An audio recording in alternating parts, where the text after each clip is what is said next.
Bismillahirrahmanirrahim. Assalamualaikum warahmatullahi wabarakatuh. Saudara-saudara para mahasiswa semester 6 ya, Fakultas Hukum Universitas Wilalodra Indramayu yang Bapak banggakan. Untuk materi hukum persaingan usaha tidak sehat ya, nampaknya sudah banyak yang kita bahas ya, dan tentunya mahasiswa sudah menyimak ya dari beberapa materi yang sudah Bapak kirimkan lewat rekaman ya. Mungkin sudah disimak dengan baik, dipelajari ya, dan bahkan sudah ada sebagian yang dijadikan soal ujian tengah semester kemarin ya. Mudah-mudahan saudara bisa menjawabnya dengan benar ya, dengan baik, dan nilainya pun semoga memuaskan gitu ya. Amin.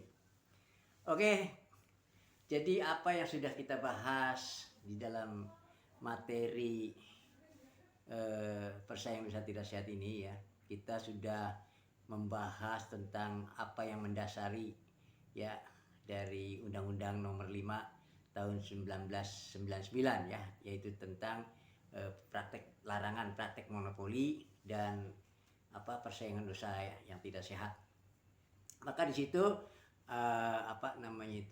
karena memang filosofisnya itu kita semua kan ingin ekonomi ya, kesejahteraan ekonomi yang memadai lah ya, yang layak bangsa kita ini. Sehingga apa yang harus diciptakan di situ supaya ekonomi kita ini baik ya, bagus dan layak gitulah ya. Maka tentunya harus diciptakan mereka para pelaku usaha itu ya, kiranya ya bagaimana supaya bisa patuh gitu ya, supaya bisa taatlah kepada aturan ya. Maka dalam konteks ini diharapkan gitu ya,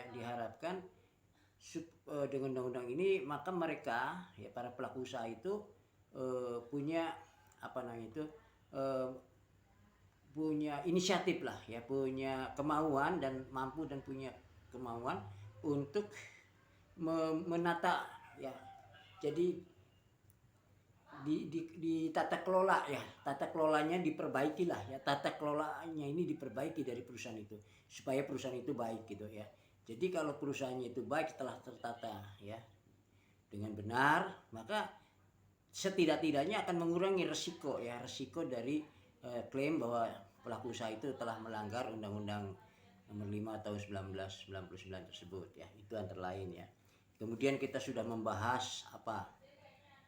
sudah membahas tentang apa yang menyebabkan ya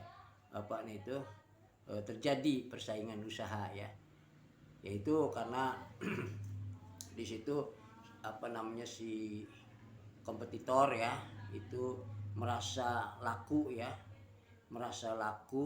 untuk memenuhi kebutuhan konsumen ya, dibanding dengan mereka para pelaku usaha lainnya yang yang sudah ada sebelumnya, sehingga dia bisa menciptakan satu produk baru kan gitu ya, produk baru, kemudian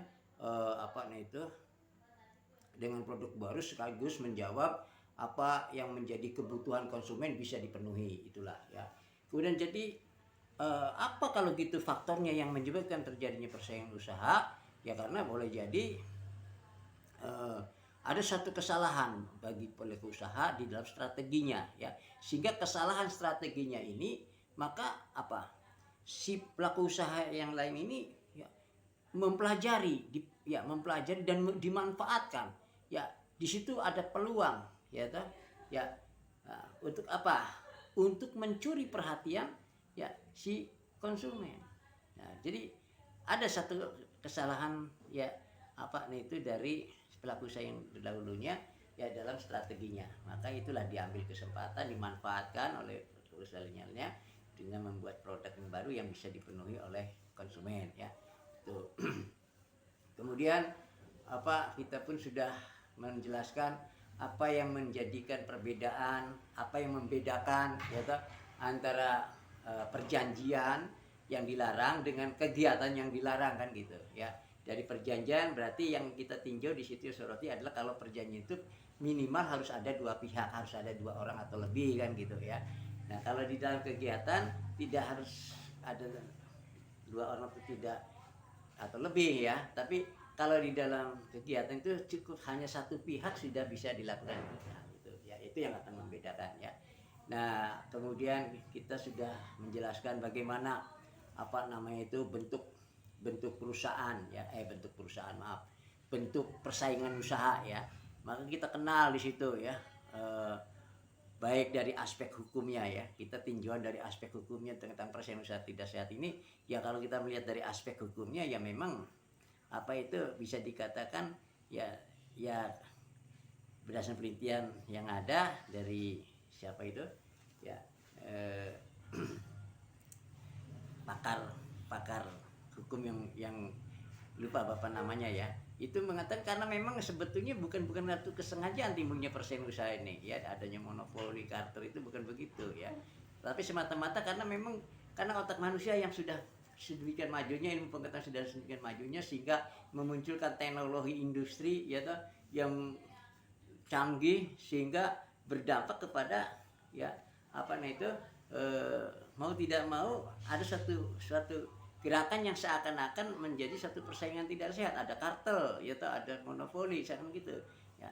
Nah, tapi itu dari aspek hukum awal anunya ya. Jadi kalau tidak ditinjau dari situ seakan-akan bukan sengajaan memang ya, tapi alamiahnya sudah demikian gitu ya. Nah, kemudian ternyata sekarang dengan bentuk persaingan usaha itu ada kartel, ada monopoli, ada oligopoli, ada perjanjian tertutup, ada apa lagi monopoli ya. Nah itu seperti kartel ya. Ya akhirnya yang namanya kartel itu kan suatu perjanjian, ya toh? Perjanjian antara para pelaku usaha, beberapa para pelaku usaha membuat suatu perjanjian ya. Nah baik tertulis ataupun tidak tertulis. Nah apa yang menjadi tujuannya dibuat perjanjian itu? Tujuannya adalah supaya bisa mengendalikan produksi ya atau pemasaran barang dan jasa ya. Nah sehingga apa, dia akan mengharapkan supaya ada satu harga yang ditetapkannya tinggi gitu. Nah pada gilirannya nanti akhirnya memaksimalkan keuntungan yang akan ya dimiliki, ya akan diperoleh oleh para pelaku usaha tadi. Nah ini sangat-sangat merugikan masyarakat gitu. Apalagi dari hal yang demikian ini sehingga mau tidak mau akan berdampak pada merubah struktur ya pasar, sehingga berubah menjadi struktur pasar yang disebut dengan pasar ya monopolistik. Nah ini ya makanya di negara-negara di dunia yang ada maka kartel itu sudah sama sekali dilarang ya di situ ya. Kemudian juga apa yang disebut dengan perjanjian tertutup ya toh. Perjanjian tertutup antara perjanjian yang dibuat antara si produsen ya dengan pedagang eceran ya, tapi mereknya harus tertentu gitu ya. Ini pun ya akan bisa menjadikan monopoli ya ataupun persaingan tidak sehat ya. Nah kemudian kita juga sudah membahas apalagi itu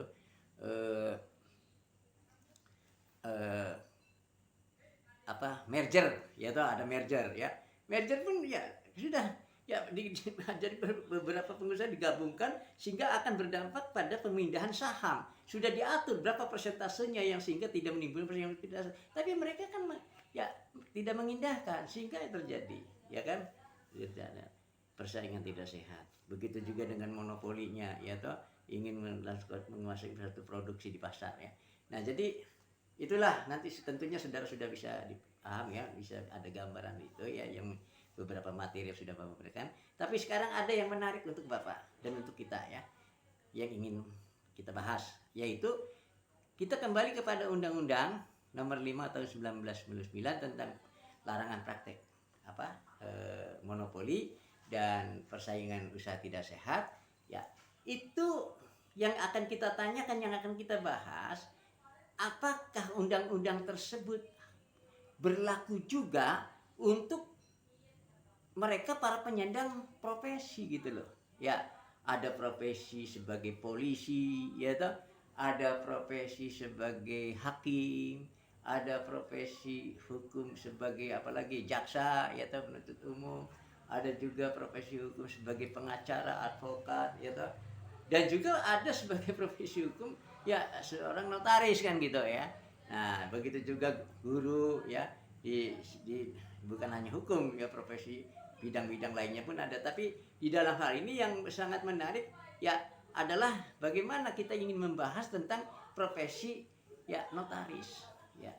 Nah kita tidak dipungkiri ya, di saat sekarang ini banyak yang kita lihat ya, ini bisa dikatakan juga secara apa melihat dari prakteknya ya, maka seakan-akan ini notaris melakukan monopoli ya. Coba contoh ya, misalnya begini, sekarang ini ada transaksi ya, bagaimana transaksi KPR bank ya toh. Nah bank ya pada umumnya sudah menentukan sendiri mana notaris yang akan dipakai gitu loh ya toh ya. Nah kemudian muncul pejabat-pejabat ya yang berpengaruh ya dan terkait di dalam urusan itu, kemudian seorang notaris punya apa, punya akses ya, punya hubungan dekat, punya hubungan ya pribadi ya, sehingga diberikan dapatkan satu proyek atau satu pekerjaan yang sesungguhnya pekerjaan yang susah, pekerjaan yang berat ya, dengan waktu yang cukup lama, dengan biaya yang mahal, tapi bisa dikerjakan gitu loh. Nah jadi ini seakan-akan ini monopoli gitu loh ya, ada persaingan yang tidak sehat ya. Nah pertanyaannya, apakah yang perbuatan seperti ini yang dilakukan oleh notaris itu berlaku juga undang-undang itu berlaku juga untuk keadaan apa yang dilakukan oleh notaris tadi? Nah kita bahas ya toh.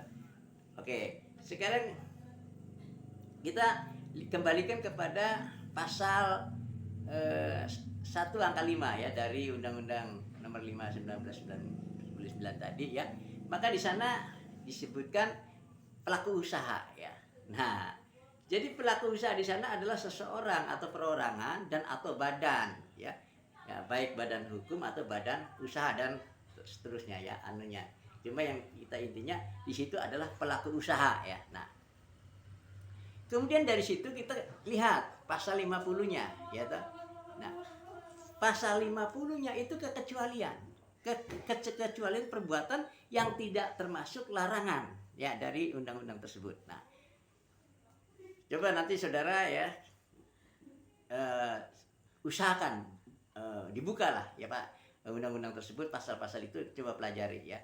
Nah, jadi di situ kecualiannya adalah ya termasuk pelaku usaha itu adalah tadi kita sebutkan sebagai orang atau perorangan atau badan, baik badan hukum ataupun badan usaha.